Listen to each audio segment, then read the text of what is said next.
received a mission from the CO. Our platoon will provide a patrol to recon a secondary bridge using to resupply his frontline troops. Sergeant Troy, I'm assigning this mission to your squad. Sergeant Driver, you and Sergeant Goggins return to your positions and await further orders. Yes, sir.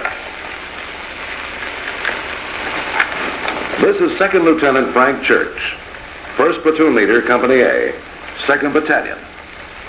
Sergeant First Class Charles Young is Platoon Sergeant. Your mission: conduct a night reconnaissance of the coordinates Foxtrot Lima 057747. When an order is issued, the patrol leader must listen carefully to ensure he clearly understands all information, instructions, and guidelines.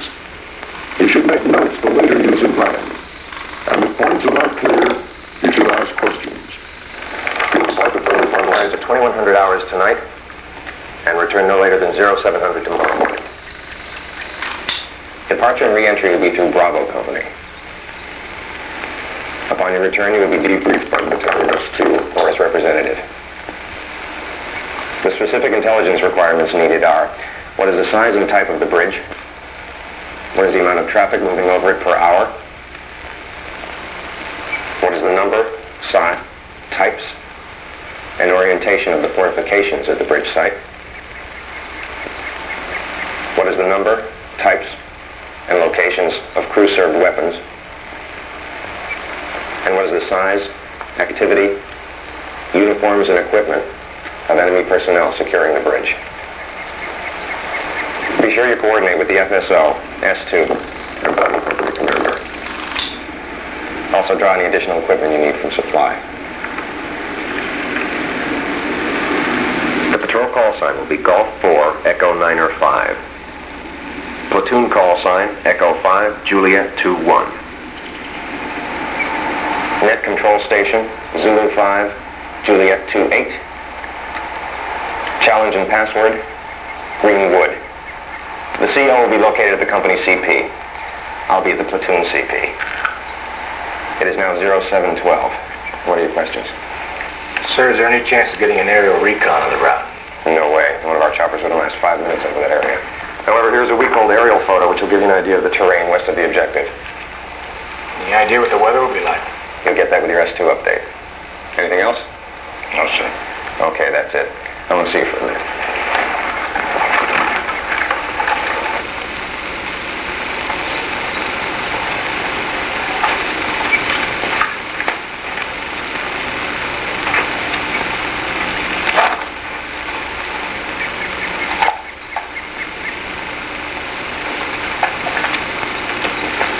The success of a patrol is the result of thorough planning and preparation.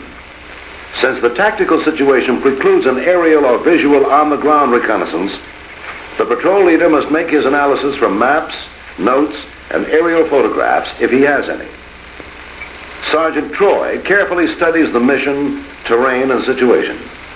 He identifies the essential tasks to be performed and formulates a plan of action. This will be developed into a complete and detailed plan, which he will explain in his operation order. Combat conditions rarely allow the patrol leader as much time as he would like. Therefore, he must carefully plan the use of the time he has available. He does this by making a mental or written schedule, allowing time for each step in planning and preparing for the patrol. Sergeant Troy uses a technique known as reverse planning. This means starting with the end of the mission and working backwards to the present. For example, over the first 3 columns, he writes the headings when, what, where. The 4th column will be filled in later.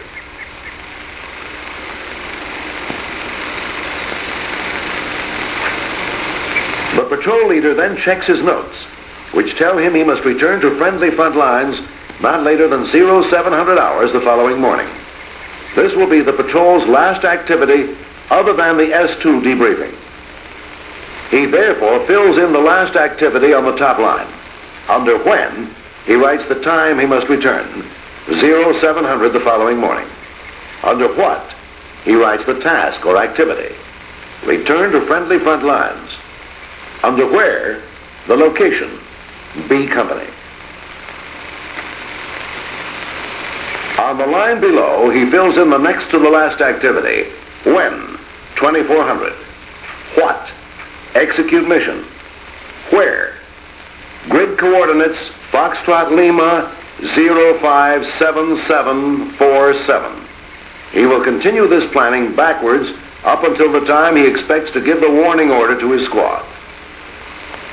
After completing the when, what, and where columns of his time schedule, Sergeant Troy heads the fourth column with the word who.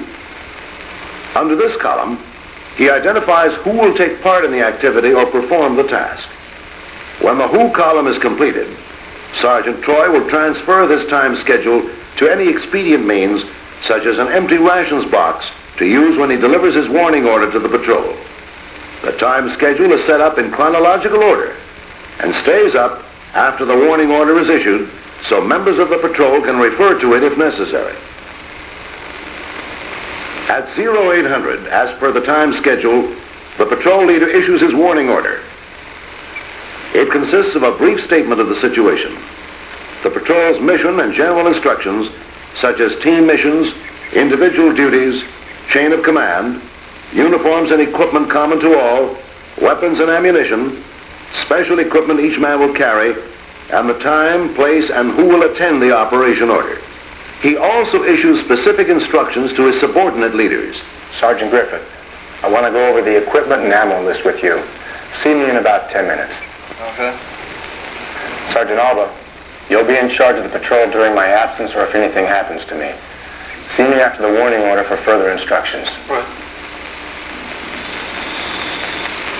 At 1000 hours, Sergeant Griffith turns in the ammunition and equipment list to company supply. He's back there? No, we don't. I have to send down the battalion to get some fresh batteries. Come back in about 2 hours. Okay. Also at 1000 hours, the patrol leader coordinates with the company commander of Bravo Company, the friendly forward unit through which the patrol will depart and re-enter. Sergeant Troy is assured that a guide will be supplied for both movements, and in the event the patrol makes enemy contact, fire support such as mortars and reaction squads will be furnished. This information, as well as other coordination items, will be included in the operation order. Additionally, Sergeant Troy is given a tentative location for the IRP, initial rally point, the last covered and concealed position on the friendly side of the departure point. This too will be included in the operation order. All right, now these are the coordinates here. I was wondering if you could give me... At 10:45 hours, the patrol leader coordinates pre-planned targets along his selected routes with a fire support officer. At 1100 hours, he meets with the battalion S2, who gives him the latest intelligence, weather reports, and some recent aerial photos of the objective area. In developing his tentative plan into a detailed plan of operation, the patrol leader includes items such as rally points, danger areas, primary and alternate routes to and from the ORP, actions on the objective, and actions on enemy contact. At 1300 hours after the noon meal, Sergeant Troy issues the operation order. It is the usual 5-paragraph order consisting of the situation, mission, execution, service support, and command and signal matters. After giving the enemy and friendly situation and the mission, Sergeant Troy issues the 3rd paragraph, the execution. It is detailed and defines the specific duties of each man on the patrol. To ensure that all members of the patrol will have a better understanding of the mission, the patrol leader has had some sketches and a terrain model prepared by Sergeant Alba, the assistant patrol leader. Depart from Bravo Company at 21:30. Move along this route for about 2.5 hours. That ought to bring us here, about 200 meters from the ORP. We'll recon, secure the ORP, and establish the release points, and surveillance, and security positions. Sergeant Troy explains in full the actions which will take place on the objective. Emphasis is placed on the duties of the surveillance, security, and reconnaissance teams, as well as the individuals remaining in the ORP objective rally point. After we finish, which should be about 0400 hours, we'll return to the ORP and disseminate the information to everyone in the patrol. After that, we'll return to our lines along this route. As a rule, alternate routes should be used to return to friendly lines. This will reduce the chance of ambush. When we've reached the FFL, a guide from Bravo Company will meet us.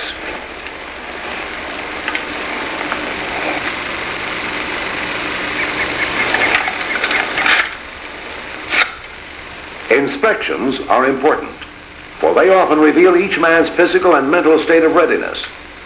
In this initial inspection, the patrol leader checks to see that all weapons are clean and serviceable, and that all special equipment is operational. To ensure that each man knows exactly what he is to do and when to do it, the patrol leader asks questions.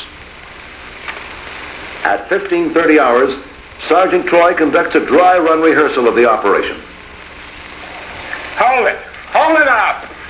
You men gotta stick a little closer here. Just because it's daytime doesn't mean it's night. Remember, An effective method is to first talk the entire patrol through each phase of the operation, describing the actions of each individual. That's it, bring it up! When these actions are clear to the members of the patrol, a wet run is conducted on terrain as similar as possible to the terrain over which the patrol will operate.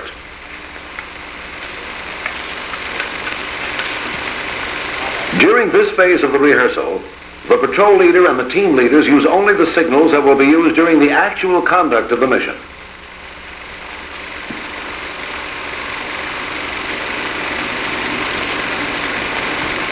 Since the mission is to be accomplished at night, Sergeant Troy conducts a night rehearsal after the evening meal.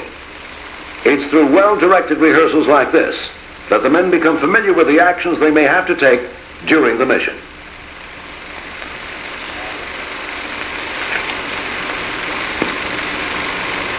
A final inspection is held at 2000 hours prior to the patrol's departure. This is to make certain the men are properly camouflaged and ready, that all discrepancies found in the initial inspection have been corrected, and that nothing will be left behind or taken along. Items such as letters, wallets, and personal papers can reveal information to the enemy if lost or if a soldier is captured.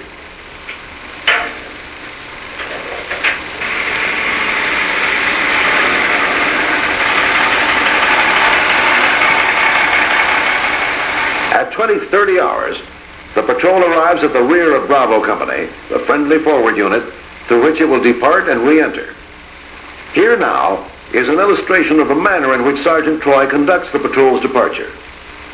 When the patrol arrives at the rear of Bravo Company, it is met by a guide who leads it into an area near Bravo Company's command post.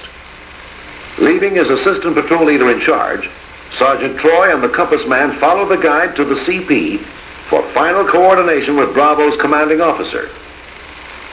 Here, the patrol leader is informed of any late developments which might affect the patrol. He learns that enemy patrols were seen forward of the friendly units. After the coordination, Sergeant Troy returns to the patrol where he issues a frag order to cover the information he received. The technique for departing through friendly units depends on the situation. In this case, enemy patrols were seen forward of the friendly lines. To avoid possible contact with the enemy, Sergeant Troy uses the following technique. First, he moves the patrol through the initial rally point to the friendly side of the departure point. Next, he sends Team Alpha, the point team, out to secure the area just forward of the departure point. Upon arrival, the point team immediately reconnoiters the area. Finding it clear, Sergeant Griffith, the team leader, sends 2 men back to notify the patrol leader. Upon learning the area is clear, Sergeant Troy directs the guide and the assistant patrol leader to lead the way through the departure point. The assistant patrol leader counts each man as the main body of the patrol moves through to rejoin the point element. The time is now 21:30 hours. Movements for night patrols vary only slightly from day patrols. At night, the patrol is dispersed less than by day, with light and noise discipline highly essential. The fire teams travel in wedges with the team leaders leading their teams. Each man has an assigned area of observation to gain all-round security. In this situation, the compass man, detailed from Team Alpha, is traveling in front of Sergeant Troy, who is located where he can best control the patrol.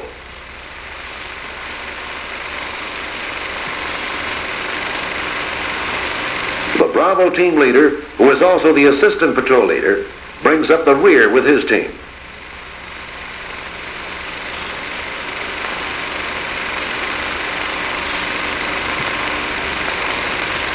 Terrain and visibility may dictate temporary modification of the wedge. For instance, When moving along a narrow mountainous path or a heavily wooded area, the men move in single file or modified wedge.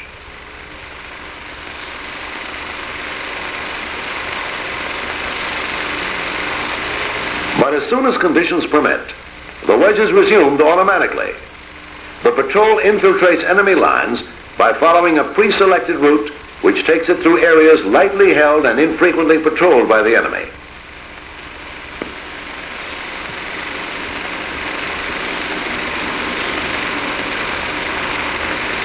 A night observation device is used to help detect any enemy positions or patrols.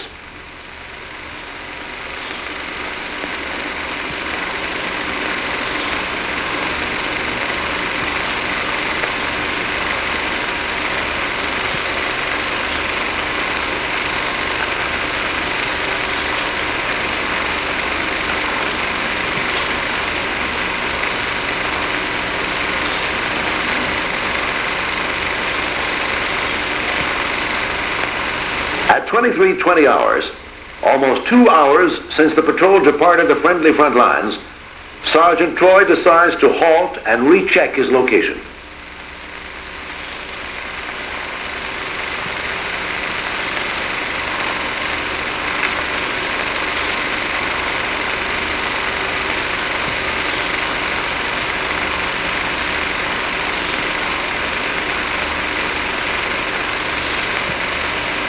On checking his map, the patrol leader finds he is about 200 meters from the predetermined objective rally point.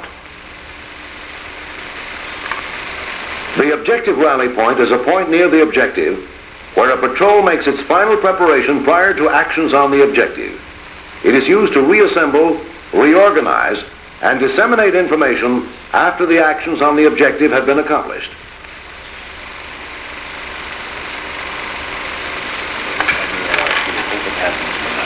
About 45 minutes. Sergeant Troy now issues a contingency plan to the assistant patrol leader. It covers actions to be taken if he does not return or makes enemy contact. He does this each time he leaves the patrol. Prior to occupying the objective rally point, the patrol leader will conduct a thorough reconnaissance of the area to be sure it is free of enemy and is suitable for his requirements. He is accompanied by Sergeant Griffith, the compass man, and the automatic rifleman from Team Alpha. This initial reconnaissance party was designated in the patrol leader's operation order. In making his reconnaissance, Sergeant Troy will use a technique known as the inverted heart-shaped method. Here's how it's done. While the patrol leader and the compass man maintain security, Sergeant Griffith reconnoiters one half of the area. At the same time, the automatic rifleman reconnoiters the other half. At the completion of the reconnaissance, the patrol leader returns to the patrol with a compass man in order to guide the rest of the patrol to the ORP, while Griffith and the automatic rifleman remain behind to secure the area.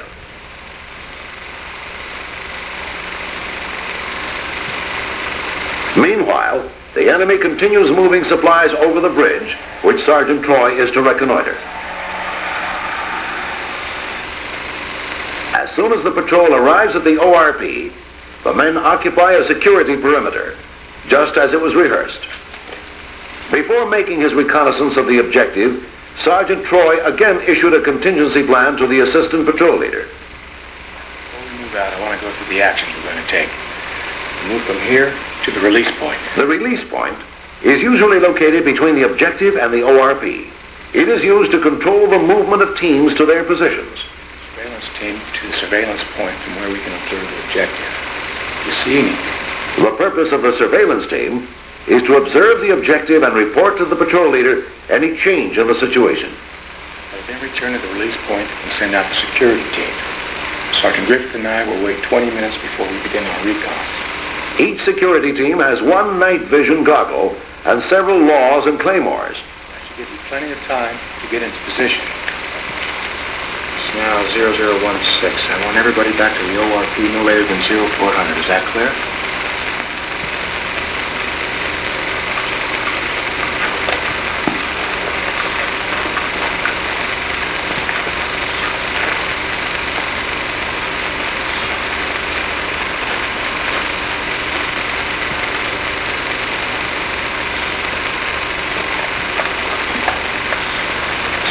team should be in position by now. Mm-hmm. So let's get going. Right. We meet back here at 0400. Let's go. At 0100 hours, the patrol leader and Sergeant Griffith depart from the release point to begin their reconnaissance of the objective. This is how the patrol is now deployed. The assistant patrol leader, Rotello, and another member of the fire team, Bravo, are occupying the objective rally point. The patrol leader and Sergeant Griffith are just departing from the release point. 2 members from Team Bravo are maintaining right flank security. 2 members from Team Alpha are maintaining left flank security. From the release point, Sergeant Troy and Sergeant Griffith moved to the surveillance position where the men on surveillance joined them to form 2 two-man reconnaissance teams. In conducting the reconnaissance, Sergeant Troy will observe the objective from as many locations as possible. For example, from here, here, here, and from any other location the time and the situation will permit. At the same time, Sergeant Griffith will also observe the objective from as many different locations as possible. This technique will provide a comprehensive representation of the entire enemy position.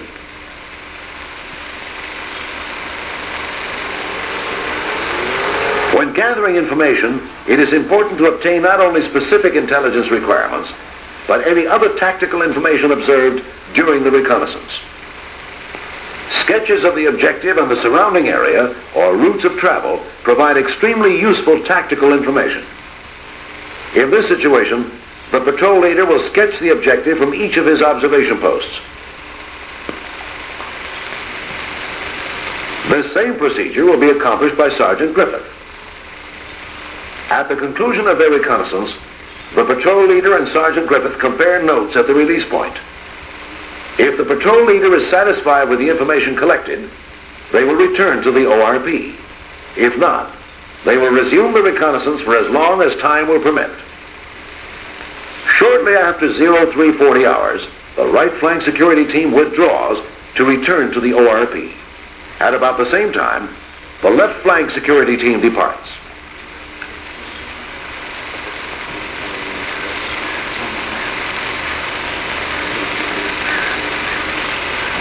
When the entire reconnaissance element has returned to the ORP, the fire team leaders gather any information which may have been observed by the surveillance team and the security teams.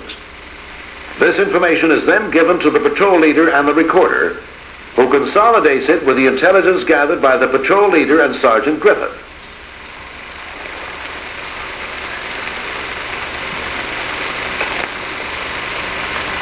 When this has been done, each team leader disseminates the information to the men in his team. Thus, in the event of an ambush or capture, there may be a chance of at least one man making it back to friendly lines with the information. At the conclusion of this briefing, the patrol will return to its unit. At 0650 hours, the patrol moves into a rally point and prepares for re-entry through Bravo Company, the friendly forward unit. As always, security is immediately established. Sergeant Troy alerts Bravo Company that the patrol is ready to re-enter. He uses a pre-arranged code word for security and brevity. The code word is acknowledged, indicating a guide will be waiting for the patrol at the re-entry point. To minimize enemy radio interception, transmissions are kept to a minimum. Here is how the re-entry is conducted. The patrol leader, compass man, and 2 security men move to the re-entry point to make contact with the guide. When contact is made, and the guide's challenge answered with a password, Sergeant Troy deploys the security men to protect the patrol's re-entry. The patrol leader and the compass man return to the re-entry rally point to bring back the rest of the patrol. When the main body of the patrol arrives at the re-entry point, the guide leads the way to the friendly side of the barrier.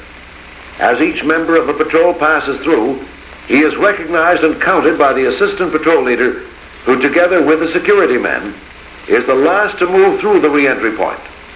The guide then leads the patrol to an area in the vicinity of Bravo's command post. Sergeant Troy reports to the unit commander to inform him he has returned. He also provides any information which may be of tactical value to the commander. The patrol leader does not discuss his mission. At the conclusion of his report, Sergeant Troy returns to the patrol and the guide leads the way to the transportation point.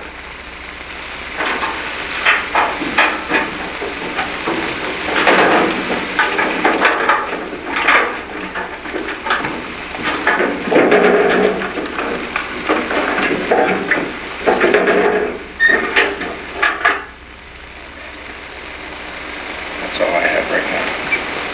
Upon his return, the patrol is immediately debriefed by the Battalion S2. In addition to the written reports and sketches which have been turned into the S2, each man will provide whatever bits and pieces of information he can remember, no matter how trivial or unrelated he may think it is. For like jigsaw puzzles, when the bits and pieces are put together, they form pictures. Pictures which could be of tactical importance to the intelligence officer. At the conclusion of the debriefing, the S2 will present the information brought back by the patrol to the battalion commander. What's your opinion, 3? I think we ought to get rid of it, sir. Now. 2? I agree, sir. All right. Recommend to brigade that the objective be destroyed by combat patrol. Yes, sir.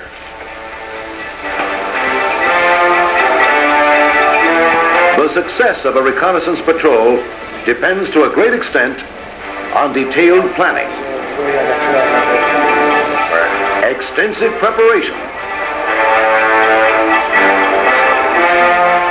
and skilled leadership. Now, before we move on, I want to go through the actions we're going to take. We'll move from here to a release